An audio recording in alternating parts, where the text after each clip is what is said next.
Olá, tudo bem? Eu sou o professor Leandro César Leocádio e estou aqui para ministrar a aula da disciplina de História da África. Estamos aqui na nossa primeira aula.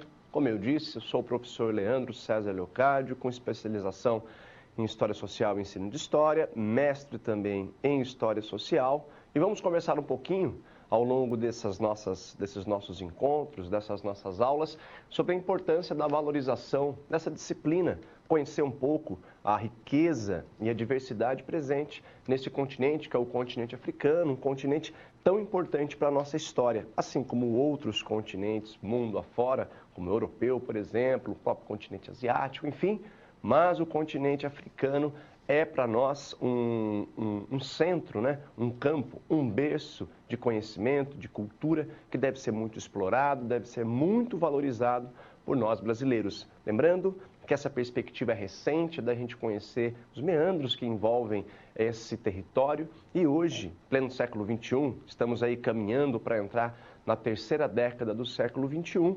É extremamente importante a gente reforçar aqui nesses primeiros momentos a importância, o quão significativo é a valorização, o conhecimento e o aprofundamento na cultura, na religiosidade, enfim, nas diversas formas de conhecer, de conceber, de ter contato sobre esse continente. Ok? Então, depois dessa pequena apresentação, vamos então para o primeiro momento da nossa aula, que é o momento da gente contextualizar o que nós vamos ver ao longo desse encontro, desse primeiro encontro. Então, aqui, dividi em 4 tópicos para a gente pensar um pouquinho a respeito dessa visão eurocêntrica que foi construída sobre a África, falando um pouquinho do conceito eurocentrismo, né? Ou seja, pegar a perspectiva europeia, colocar ela como centro de reflexão das perspectivas que nos são apresentadas e ter como único ponto de referência. Então, a ideia é desconstruir essa visão eurocêntrica que foi construída, concebida ao longo de muito tempo sobre o continente africano. A evolução dos hominídeos, temos que ter consciência que a África é considerada hoje como berço da humanidade, berço da civilização. São conceitos que nós vamos problematizar ao longo desse nosso encontro, pensando nessa questão da África como berço da humanidade, que seria nesse território que os primeiros hominídeos teriam ali se desenvolvido e ganhado terreno mundo afora. E por último, revolução agrícola, a sedentarização e a vida ao redor de rios. Esses são alguns pontos que nós vamos trabalhar, que nós vamos comentar um pouquinho ao longo desse nosso primeiro encontro, justamente reforçando mais uma vez, para a gente tentar quebrar esses estereótipos e construídos ao longo do tempo no que diz respeito ao continente africano, sempre tendo como premissa básica esse aprofundamento. Aqui, é claro, a gente apresenta a você alguns pontos importantes, como se fosse um guia, também é sempre significativo reforçar que ao longo da vivência enquanto professor, você tem como obrigação também se aprofundar nesses conceitos, ok? Depois dessa apresentação, vamos então para o próximo passo da nossa aula, que seria então a parte 1. E nessa primeira parte da nossa aula, vamos falar um pouquinho sobre esses estereótipos que foram construídos sobre o continente africano. E no primeiro slide eu já coloco para você que a história do continente africano, em pleno século XXI, ainda é permeada por preconceitos, estereótipos e equívocos. Lembrando que todo esse preconceito, todos esses estereótipos, a gente tem que ter em mente que não são pressupostos naturais, muito pelo contrário, são construções sociais que são realizadas em um determinado momento, em um determinado contexto sócio-histórico, e nós, professores da área de humanas, professores de histórias, temos que ter isso em mente justamente para desconstruir essas perspectivas. Sempre problematizar junto aos nossos alunos que todo preconceito, todo olhar negativo para com uma cultura, para com uma religião, não é algo natural, correto? É uma construção social. Se é uma construção social, e existe a possibilidade de realizar uma desconstrução. Para a gente tentar perceber isso de uma forma mais clara, vamos refletir sobre uma perspectiva natural no que diz respeito às estações da natureza. Né? As estações que nós sabemos, as 4 estações, que ao longo de um período de um ano elas se alternam e voltam sempre no seu ponto inicial. Isso é um fato natural. Correto? Não tem como o ser humano intervir nessas questões ligadas a esse plano natural. Já o olhar preconceituoso, o racismo, por exemplo, que nós vamos abordar ao longo desses nossos encontros, isso não é algo natural, correto? Ninguém nasce racista, correto? Você aprende, em um determinado contexto de vivência, a despertar olhares preconceituosos ou não preconceituosos. Então, esses estereótipos, esses preconceitos elaborados, instituídos, ao longo dos nossos encontros, eu vou apresentar para vocês algumas genealogias, algumas origens, de onde surgiu certas ideias que, em pleno século XXI, ainda se fazem presente no imaginário de muitos brasileiros e muitas pessoas mundo afora. Retornando ao slide. Então, como vimos, né, a história do continente africano, ainda hoje, né, como eu disse no comecinho da nossa aula, estamos aí caminhando para entrar na terceira década do século XXI e ainda é presente essas ideias, né, no imaginário das pessoas. Informações e narrativas sobre a África, os africanos, ainda estão marcadas por essa visão eurocêntrica, correto? Ou seja, o europeu, ao longo de alguns séculos, ao ter contato com o continente africano, seja ao longo do período da colonização do continente americano, onde eram transportados para cá, para a América, inúmeros seres humanos, né, cativos africanos, que eram transformados em escravos aqui, também durante o período do neocolonialismo, já no século XIX e XX, esse olhar eurocentrista para com a África foi se consolidando.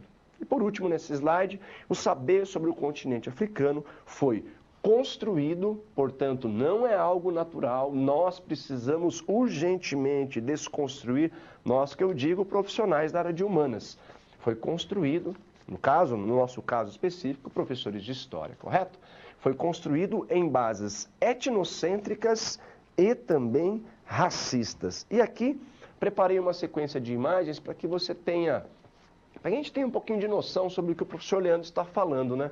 Normalmente, quando nós ministramos as nossas aulas, comentando sobre o continente africano, inclusive a situação, problema que eu vou apresentar aqui no final desse nosso primeiro encontro, vai falar sobre essa visão, né? Esses estereótipos existentes sobre o continente africano. Então, é muito comum, né? Não só por parte do universo infanto-juvenil, mas também muitos adultos, olhar a África como um continente onde existe selvageria, tribos, né? Olhar a África através daquela leitura do filme Rei Leão, né? Que faz parte muito do nosso imaginário. Inclusive a Disney agora vai relançar o Rei Leão, um filme, não mais um desenho. Então já tem no nosso imaginário essa construção da savana africana. Muitas pessoas, né? Isso é importante a gente destacar, muita gente ainda hoje não entende que o Egito pertence ao continente africano. Por mais incrível que isso possa parecer, mas também tem ali um estereótipo das pirâmides e também, aqui no caso, do deserto do Saara. Aqui são algumas imagens que ao longo da minha experiência enquanto professor de História, professor da área de Humanas e também professor que ministra esse curso de História da África, alguns estereótipos que os próprios alunos apresentam para a gente. Antes de começar a trabalhar sobre o continente africano, propriamente dito, faça essa experiência. Se você já é professor, se de repente daqui a pouco você vai começar a ser professor, ministrar aulas, faça essa experiência, que olhar, que visão que os nossos alunos possuem para com o continente africano, você vai ver que não vai fugir muito disso. Né? É claro que existem pessoas, existem alunos que apresentam perspectivas diferentes, muitos países africanos riquíssimos hoje, né? Culturalmente falando, religiosamente falando, muitos têm contato, mas como é recente essa perspectiva de se estudar de uma forma mais profunda e ampla a complexidade que envolve esse continente rico, né? Esses olhares ainda se fazem muito presentes, né? Se faz muito presente no nosso imaginário. No imaginário coletivo, por exemplo. Não estou nem entrando no mérito de muitos alunos ainda terem o continente africano como se fosse um país, né? Não, mas o continente não é um país? Não, é um continente. Existe a África do Sul, um país que fica ao sul do continente africano, mas a África, assim como a América, é um continente, não um país. Retornando ao nosso slide, próximo slide que eu coloco para você, as sociedades africanas não perfazem um todo homogêneo e isolado. Isso também é uma perspectiva muito comum no nosso imaginário, no imaginário coletivo. Aqui eu vou repetir várias vezes ao longo dos nossos encontros essa questão do imaginário, como o nosso imaginário ele é permeado por preconceitos e olhares racistas. E isso, quero que você entenda muito bem que eu não estou te acusando de racista e muito menos me colocando como um racista. Mas na nossa sociedade, na sociedade brasileira, a história do continente africano sempre foi relegada a um segundo plano, correto? É muito comum estudar sobre o continente africano se limitando a questões ligadas à escravidão e coisas do tipo. E o olhar deve ser muito amplo, deve-se ampliar muito esse olhar. Compete a nós também, profissionais da área de humanas. Então, a todo momento eu vou estar me referindo ao nosso imaginário, o como ele foi construído, né? As informações que foram sendo repassadas para a gente, seja no âmbito da escola, seja no âmbito das mídias sociais, hoje das mídias virtuais, correto? Muitos formadores de opinião que apresentam olhares deturpados e pejorativos, ainda hoje, em pleno século XXI, por incrível que pareça, né? Que não contribui em nada para essa ressignificação do nosso imaginário, do nosso olhar para com a África, correto? Então, estou aqui perdendo esse tempinho não, né? Colocando esse tempo da nossa aula para me referir a você do quão importante é pensar no nosso imaginário na perspectiva da desconstrução também, né? Se nós fomos levados a pensar de uma maneira, podemos pensar de uma maneira diferente. Retornando ao slide, e pensar de uma maneira diferente em relação ao continente africano é ter em mente que ele não é homogêneo, muito pelo contrário. No continente africano, hoje sabemos da heterogeneidade, ou seja, da diversidade que é presente no continente africano. A África é o segundo maior continente do mundo em extensão, abriga 54 países. E a gente vai ver ao longo dessa nossa aula que esses países eles foram construídos também, correto? Divisão geopolítica que não faz jus à diversidade social e cultural do continente, composta por mais de 2.000 línguas e mais de 2.000 grupos socioculturais. E para a gente entender um pouquinho, eu vou trabalhar com vocês em um determinado momento específico da nossa aula sobre as questões ligadas ao imperialismo, que começou a ser praticada na África lá no século XIX até o século XX. Ou seja, países europeus que foram até o continente africano, dividiram o continente africano entre si e modificaram geograficamente o mapa do continente africano. Então aqui, nesse primeiro momento, eu fiz questão de colocar para você um mapa étnico da África. Gostaria que você prestasse atenção nessas divisões étnicas e não divisões meramente territoriais, ok? Geopolíticas, vamos pensar assim. Então a gente pode compreender, só tendo como exemplo aqui, ao sul do continente africano, olhando esse mapa étnico e olhando o mapa geopolítico, percebam que aqui onde está em verde nós temos um país que, no caso, é a África do Sul. E aqui nós temos diversos grupos étnicos que vivem nessa região onde hoje é a África do Sul. Então, ter isso em mente, que o continente africano, geopoliticamente, ele foi dividido para atender interesses que não correspondem aos interesses dos africanos, é uma premissa importante para que colabora bastante para essa ressignificação desse nosso olhar, correto? Retornando ao slide. Aqui, outro conceito criado de África branca e de África negra, que ainda em alguns materiais didáticos eu já tive a oportunidade de visualizar esses conceitos de África branca, de África negra. Uma cisão que servia a planos ideológicos, já que classificava como África branca aquela com características mais próximas ao Ocidente. Por exemplo, o Egito, né?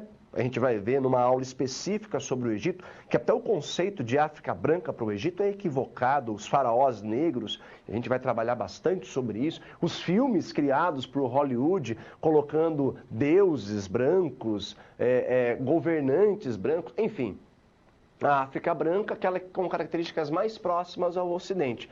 As sociedades do mar Mediterrâneo, no caso, e como África Negra, a região ao sul do deserto do Saara, que seria a África subsaariana. É um conceito que foi criado, cunhado, justamente para substituir esse de África Negra, que carrega em si um olhar muito pejorativo. A história é dividida de acordo com o neocolonialismo, mais um conceito importante da gente pensar aqui, correto? Quando eu falo da palavra colonialismo, teoricamente falando, dentro do campo da historiografia, eu estou me referindo, colonialismo, eu estou me referindo ao momento em que reinos portugueses incentivaram muitos navegantes a vir para a América, desbravar o continente americano, correto? E aí formando territórios que um dia pertenceram a reinos europeus e, na sequência, se tornaram independentes. Então, quando eu falo disso, desse momento, que tal nós temos lá as grandes navegações, século XV, XVI, XVII e até lá o século XVIII, nós temos o colonialismo. A partir do século XIX, nós temos o neocolonialismo. E aí o neocolonialismo nós estamos nos referindo ao continente africano. A dominação do continente africano, a dominação, respectivamente falando, do povo que vive no continente africano, das pessoas, dos diversos grupos étnicos, como nós vimos no mapa do slide anterior. Quando eu penso nisso, lá no século XIX, eu estou falando de neocolonialismo, que tem como marco inicial a Conferência de Berlim, que ocorreu entre os anos de 1884 e 1885 e tinha como premissa básica a divisão do continente africano entre os países europeus. É aí que nós vemos formado esse segundo mapa geopolítico da África.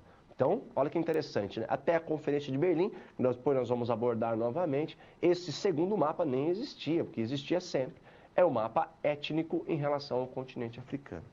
E aqui alguns olhares estereotipados, né? A África barbárie, do atraso, da superstição, da emoção e das narrativas mitológicas, sem civilização. Olha que interessante pensar nessas questões, que hoje é o lema da nossa bandeira, por exemplo, né? Ordem e progresso. Ordem e progresso são conceitos que não são naturais e construídos em um determinado momento da história da humanidade, século XIX. São conceitos oriundos de uma perspectiva teórica, de uma perspectiva ideológica, que é o positivismo do século XIX. Então é interessante a gente refletir sobre isso. A nossa bandeira mantém e ostenta dois conceitos, ordem e progresso, que foram trabalhados e incutidos no nosso imaginário lá no século XIX. As pessoas acreditavam que a ordem, né, instituída em uma sociedade, conduzirá essa sociedade ao progresso. Interessante a gente pensar que essa ordem e progresso pensada no século XIX, no século XX, deu origem à Primeira Guerra Mundial, que de ordem e progresso não tem nada. Então essa utopia criada, desenvolvida e trabalhada no imaginário dos seres humanos acabou se transformando em uma distopia, quando nós tivemos a Primeira e, na sequência, né, a Segunda Guerra Mundial.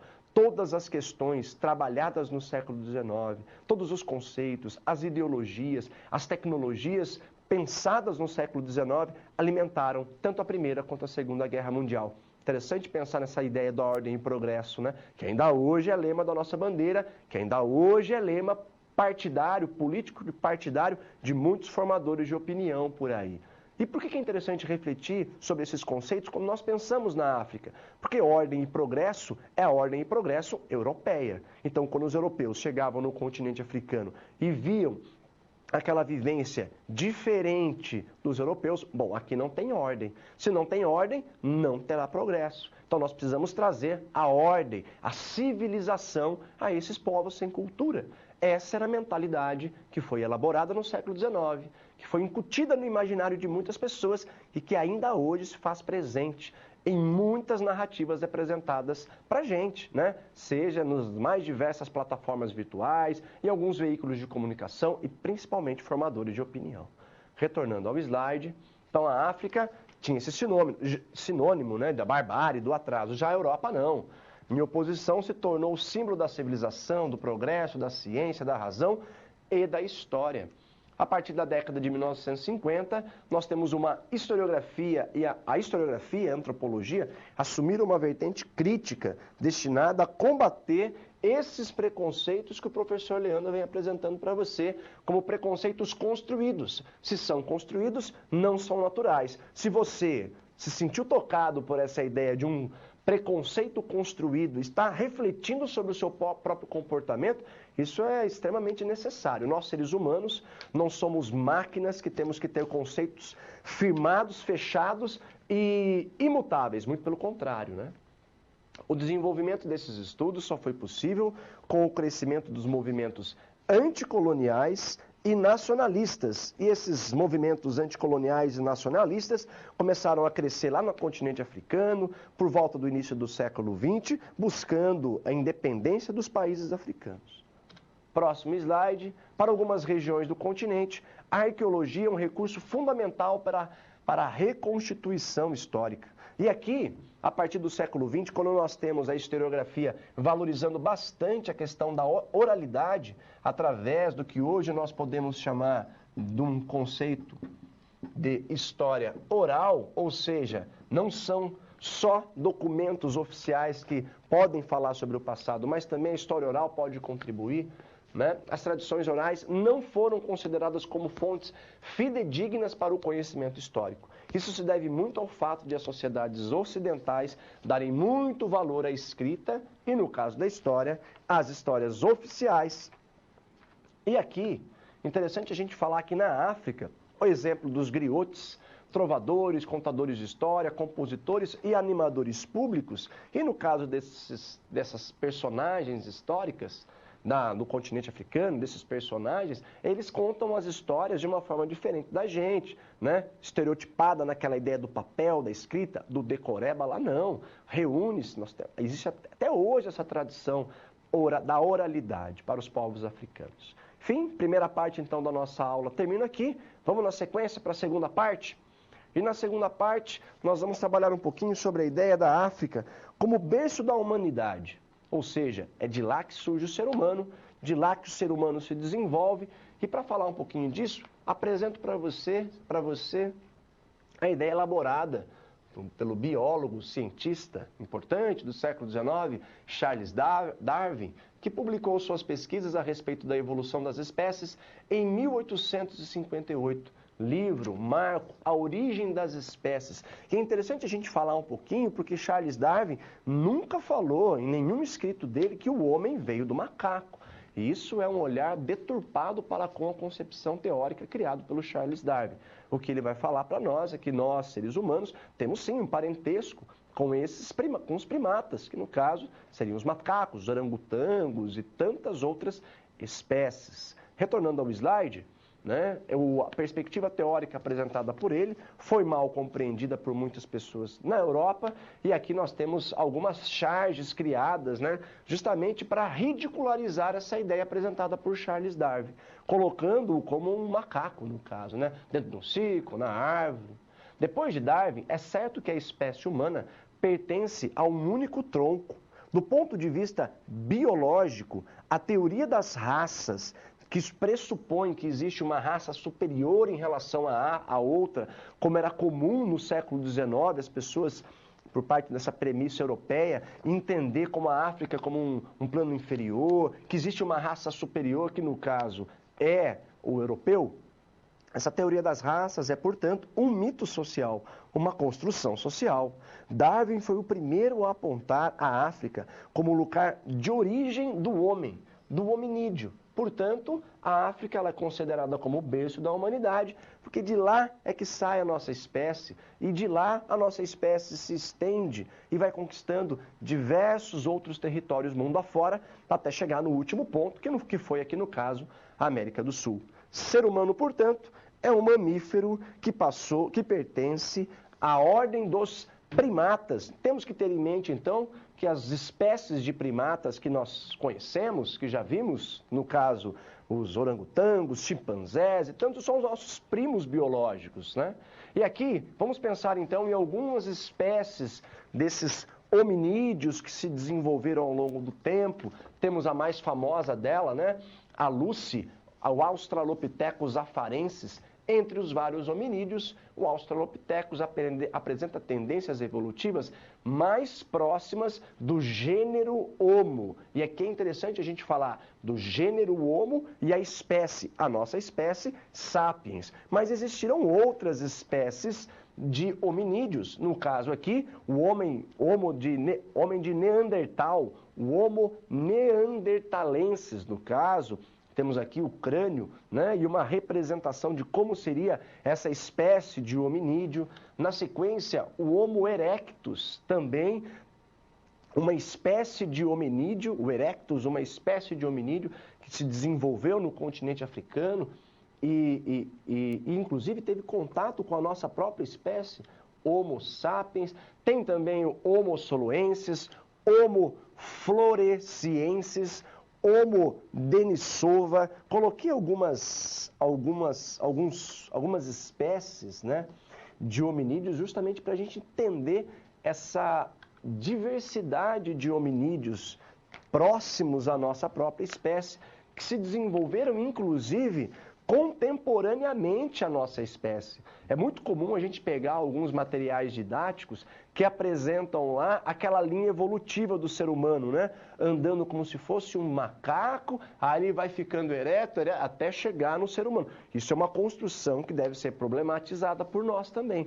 porque a nossa espécie, Sapiens, conviveu ao longo da história com outras espécies de hominídeos, como no caso é o Homo erectus, e tantas espécies de hominídeos. Então, ter isso em mente é muito importante. Retornando ao slide.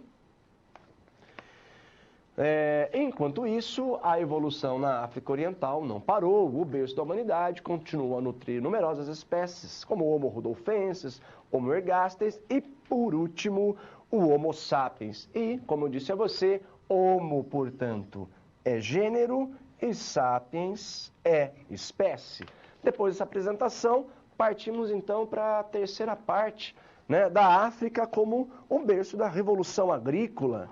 Nossa espécie, ao longo do tempo, com um cérebro cada vez mais complexo e volumoso, tem se adaptado aos mais diversos ambientes pelo desenvolvimento de novas tecnologias. Olha que interessante isso, o ser humano é a espécie de mamífero hoje que está presente em todo quanto é tipo de lugar do planeta Terra. E o ser humano só conseguiu, graças à domesticação do fogo e à sua capacidade, através de usar principalmente o polegar opositor, transformando os nossos dedos em pinça, construir ferramentas e tecnologias que possibilitaram a gente caçar de uma forma diferente, plantar de uma forma diferente, de nômades que peregrinavam por aí, nos tornamos sedentários. A Revolução Agrícola está ligada a essa perspectiva do sedentarismo. Se antes caminhávamos por vários lugares mundo afora, agora nós nos sedentarizamos, ou seja, construímos civilizações ao redor de rios. Olha que fantástico. Retornando ao slide. As organizações sociais se tornaram mais complexas, mais organizadas, mais hierarquizadas. Foi possível adquirir a linguagem e desempenhar melhor funções de trabalhos. Há cerca de 10 mil anos, olha aqui aquela música do Raul Seixas, né? Eu nasci há 10 mil anos atrás. Por que o Raul Seixas canta essa música? Porque ele está falando que a nossa espécie, Homo sapiens, há 10 mil anos atrás, ela se tornou sedentária. E quando ela se tornou sedentária, criou possibilidade do desenvolvimento de inúmeras civilizações. E com as civilizações, como eu disse agora mesmo, nós temos a criação de leis, nós temos a criação de hierarquias, quem governa, quem protege, quem trabalha. A nossa espécie, se tornando sedentária, criou e desenvolveu a civilização da qual nós até hoje fazemos parte. Vivemos em civilizações e não saberíamos viver sem elas. Eu e você, digo, né? Não alguns povos que ainda se encontram desconectados desse mundo, vamos colocar assim, né? Desse mundo do homem branco. correto? Mas nós que crescemos e nos desenvolvemos numa sociedade que eu digo assim, sedentarizada, teremos muita dificuldade em viver em um outro modelo de sociedade. Retornando ao slide, há 10 mil anos, como eu disse, a África era habitada por povos caçadores e coletores que viviam ligados aos cursos d'água. Vemos florescer um artesanato complexo, utilizando na fabricação de armas, embarcações, cestos e cerâmicas. Juntos a essas inovações, nós temos, portanto, a Revolução Agrícola, ou seja, uma mudança radical. E aqui, queria falar um pouquinho, de uma forma pontual, é claro que seria muito importante a gente abranger muito mais isso. Deixo a dica para você também pesquisar sobre as migrações Banto. Dispersão dos falantes de línguas Banto talvez tenha sido uma das mais expressivas da história. Ocorreu há aproximadamente 2.000 anos antes de Cristo, ou seja, há aproximadamente 4 a 5 mil anos atrás. Nós temos aqui um ponto de origem, correto? Aonde também ali os seres humanos começaram a se desenvolver ao redor de rios, importante falar sobre isso, e se dispersaram mais ao sul do continente africano, formando civilizações, grupos sociais. Começou aproximadamente cerca de 5 mil anos atrás, na fronteira atual entre a Nigéria e Camarões, expandindo-se em duas direções. Para o oeste, se movimentou pela costa ao longo dos rios, envolveu o assentamento de agricultores na região interlacustre. Interessante a gente falar dos Banto, né? Que é um grupo etnolinguístico que engloba aproximadamente 400 grupos étnicos, correto? Saber sobre essas questões também linguísticas é muito importante quando a gente estuda o continente africano. Já chegando aos momentos finais da nossa aula, vamos problematizar um pouquinho aqui uma situação-problema? E a situação-problema que eu coloquei para você é a seguinte: a professora Tereza propôs algumas atividades para seus alunos do ensino fundamental 1, crianças entre 7 e 8 anos, para refletir sobre a África. A professora propôs o seguinte questionamento: que informações seus alunos tinham sobre o continente africano? Que informações os alunos tinham sobre a África? Quando fala sobre África, o que vem na cabeça dos alunos? O que vem na nossa cabeça, né? Essa é a preocupação da professora lá do Fundamental 1 para com os seus alunos. Vamos ver o que os alunos responderam? Dá uma olhadinha no slide. Olha lá, Tereza pediu aos seus alunos que desenhassem as primeiras imagens que viessem à mente quando pensavam na África. E aí, nas primeiras imagens, nós temos aquela questão que eu já abordei com vocês, aquelas informações estereotipadas, né? Filme Madagascar, sonho de ser um missionário ou uma missionária na África, aqui no caso muito vinculado às perspectivas religiosas cristãs. Nós vamos para a África para ensinar a religião certa para os africanos, né? Pessoas subnutridas e doentes, deserto e principalmente no que diz respeito à escravidão. A questão da escravidão é um pressuposto interessante da gente trabalhar em sala de aula. Quando a gente fala escravidão para os nossos alunos, pressupõe-se que só existiu na história da humanidade a escravidão para com os seres humanos que vieram da África aqui para o Brasil, e não é assim. Temos que ter em mente que a escravidão é uma perspectiva ligada ao mundo do trabalho que existia na antiguidade, no mundo greco-romano, existiu também aqui na América com os cativos africanos que foram transportados ilegalmente em condições precárias de transporte até a América, e de uma forma ou de outra existe escravidão contemporânea também. Trabalho escravo contemporâneo no Brasil e mundo afora, correto? Então, problematizar essa questão da escravidão, vamos ter um momento na nossa aula que vamos fazer isso. Partindo para o outro slide, é extremamente necessário trazer novas perspectivas para o continente africano, aqui numa situação, problema como essa que eu estou apresentando para vocês. Mostrar sua variedade nos mais diversos âmbitos: cultural, linguístico, político, histórico e social, religioso também. Só assim podemos romper com crenças e imaginários negativos que foram construídos ao longo do tempo em relação ao continente africano.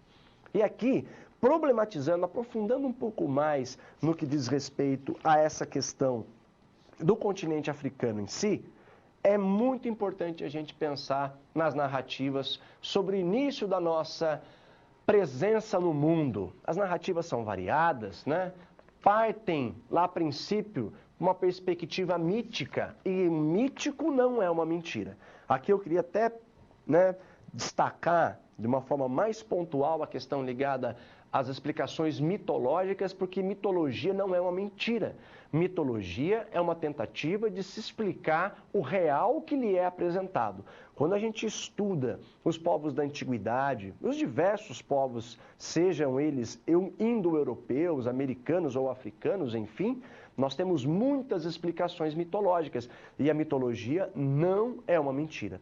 É uma tentativa de se explicar o real que lhe é apresentado. E muitos povos criaram perspectivas religiosas para explicar por que chove, por que faz frio, por que é o momento de caçar, por que nós estamos sendo conquistados por outros povos. Diferente do campo da religiosidade. Voltamos ao slide? No campo religioso, o campo religioso é baseado na fé. Na fé, você acredita. Tenho comigo que você não conheceu ninguém que morreu, foi para o céu e voltou dizendo como é que funciona o céu. Você acredita, dentro de uma perspectiva religiosa, no caso judaico-cristã, que existe um céu, que existe um inferno. Isso é fé. E também as narrativas científicas. A mitologia, tentativa de explicação do real apresentado, a religiosa baseada na fé e a científica baseada na comprovação. Eu preciso, dentro de uma perspectiva ligada à ciência, comprovar o que eu estou falando. E no caso, a professora Tereza, além, para tentar desconstruir um pouquinho, selecionou 3 contos africanos sobre a criação do mundo. 3 contos, um recolhido em Guiné-Bissau, outro em Angola e um em Moçambique. Apresentou aos alunos tendo qual perspectiva em mente? Que os contos africanos, a Bíblia e uma infinidade de outros relatos versam sobre a criação do mundo e são importantes vetores de sociabilidade e afetividade. Todos eles, sem exceção e sem hierarquização, um não é melhor que o outro, muito pelo contrário, eles podem dialogar com certeza. Os povos da antiguidade foram craques em manter esse diálogo entre as perspectivas culturais e religiosas apresentadas. Expressar a diversidade é uma forma de combater a intolerância religiosa e de mostrar o discurso científico como uma possibilidade valiosa de desconstruir preconceitos, como é o caso do racismo. E hoje, na sociedade da qual nós vivemos, uma situação, problema como essa que foi apresentada é um pressuposto que nós não podemos descartar. Muito pelo contrário, temos que valorizar bastante essa comunhão entre uma explicação mitológica, entre uma explicação religiosa e entre uma explicação científica. Um não pode se sobrepor ao outro. Quando a gente toma essa perspectiva como ponto de partida para estudar o continente africano, a gente colabora de uma forma bem significativa para que situações como essa não aconteçam mais. Dá uma olhadinha no slide. Aqui eu retirei uma reportagem, que está presente na internet, tá super interessante, na revista super interessante. Olha o título da reportagem. País registra cada vez mais agressões e quebras de terreiros. A cada 15 horas, uma queixa de discriminação por motivo religioso é registrada no Brasil. Acá, a maioria contra centros afro-brasileiros. E nós sabemos que no Brasil nós temos 2 religiões, principalmente várias religiões, que pode colocar como religiões de matrizes africanas, que tem ali um contato, uma ligação muito grande com o continente africano. Vou destacar 2, que no caso é o candomblé e no caso a umbanda. A umbanda, inclusive, é uma religião tipicamente brasileira. Temos hoje, veja só que absurdo, em pleno século XXI, este olhar ainda preconceituoso para com essas religiosidades, e nós, como professores, devemos sim combater, claro, usando-se de prerrogativas teóricas e metodológicas e fugindo sempre de achismos que não compete a nós, professores da área de humanas e professores de história. Finalizando a nossa aula, apresento para você o próximo slide. Revisando um pouquinho essa nossa primeira teleaula, reforço então que é sempre importante rever os conteúdos que fazem referência ao continente africano. Ainda é comum em materiais didáticos, em livros didáticos, estar presentes preconceitos. Ainda é comum a gente se deparar com profissionais de educação em pleno século XXI, não só profissionais de educação, formadores de opinião, apresentadores de televisão, políticos. Isso que me pasma, né? Quando a gente vê o senso comum reproduzindo estereótipos e preconceitos, até vai, mas formadores de opinião não, né, gente? Isso não pode. Nós, por exemplo, não podemos entrar no ambiente da sala de aula colocando para os nossos alunos achismos, muito pelo contrário. As nossas aulas devem ser sempre embasadas em perspectivas teóricas das mais profundas, justamente para colaborar com essa quebra de preconceitos ainda presentes na nossa sociedade, no caso aqui para com o continente africano. E por último, muitos conteúdos ainda estão carregados de estereótipos sobre a África e esses conteúdos precisam ser revistos pela gente. Me despeço de você nesse momento, até o nosso próximo encontro.